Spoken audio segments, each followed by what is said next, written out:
Una profunda desigualdad y corrupción frustraron las medidas que el país tomó al preparar la respuesta ante la pandemia. El presidente Martín Vizcarra siguió los mejores consejos cuando el coronavirus llegó al Perú. Ordenó uno de los primeros y más estrictos confinamientos de América Latina y lanzó uno de los mayores paquetes de ayuda económica para facilitar a los ciudadanos que se quedaran en casa. Compartió detallados datos de salud con el público, se apresuró a agregar camas y ventiladores a los hospitales y aumentó el número de pruebas.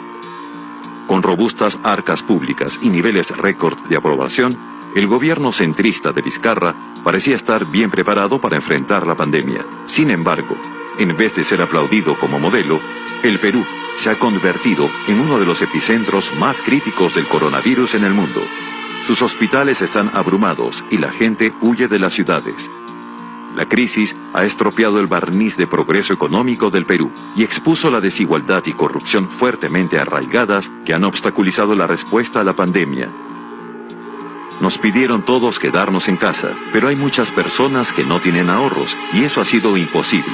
Nos pidieron lavarnos las manos, pero solo 1 de cada 3 hogares tiene acceso a una red de agua potable, dijo Hugo Ñopo, investigador en GRADE, grupo de izquierda pro-vizcarrista.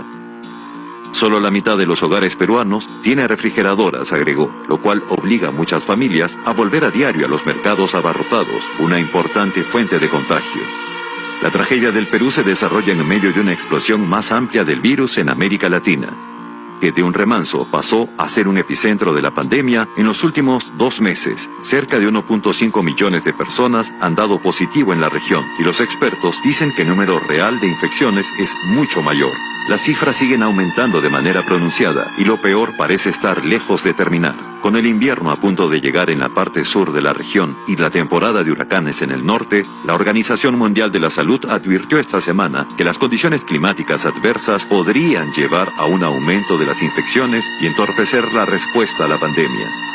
El Perú tiene alrededor de 6.000 muertes confirmadas del COVID-19 y más de 200.000 infecciones, y los expertos dicen que las cifras se quedan cortas al reflejar la verdadera dimensión de la tragedia. En mayo, la tasa de mortalidad en el Perú por todas las causas fue el doble que el promedio de los últimos años, según los datos recopilados por The New York Times, lo que sugiere un número de muertes por coronavirus de 2 a 3 veces la cifra confirmada por laboratorio. Muchos pacientes con síntomas fallecen sin que se les haga la prueba. La ferocidad del brote de la enfermedad en el Perú rivaliza con la del vecino Brasil, donde el presidente Jair Bolsonaro, a diferencia de Vizcarra, ha ignorado en gran medida los consejos de los especialistas y se ha rehusado tomar medidas para controlar el contagio. Los resultados no han sido los que exactamente esperábamos, dijo Vizcarra el mes pasado. Esta no es solamente una crisis de salud, es una crisis social y económica sin precedentes. El rápido descenso del Perú, de historia de éxito a calamidad regional, ha desanimado sus 32 millones de habitantes y provocado un examen de conciencia nacional. Años de fuerte crecimiento económico impulsado por las exportaciones mineras y agrícolas, así como por políticas financieras prudentes, habían convertido al país en una rara estrella en el horizonte de estancamiento latinoamericano. Bajo una serie de presidentes proempresariales, millones de peruanos escaparon de la pobreza en este siglo, lo que les permitió enviar a sus hijos a escuelas privadas, instalar agua potable o iniciar pequeños negocios. Pero el confinamiento ha expuesto la fragilidad del progreso económico del Perú, dijo Pablo Lavado, economista de la Universidad del Pacífico en Lima. 2 décadas de crecimiento económico elevaron muchos ingresos, pero no abordaron la profunda desigualdad y trajeron pocos empleos estables y poca inversión en atención médica, lo que redujo la efectividad de las medidas contra la pandemia del presidente Vizcarra. Lavado dijo que muchos peruanos se encuentran en la misma situación que Domínguez, obligados a correr el riesgo de contraer el coronavirus en lugar de quedarse en casa y caer en la pobreza y el hambre.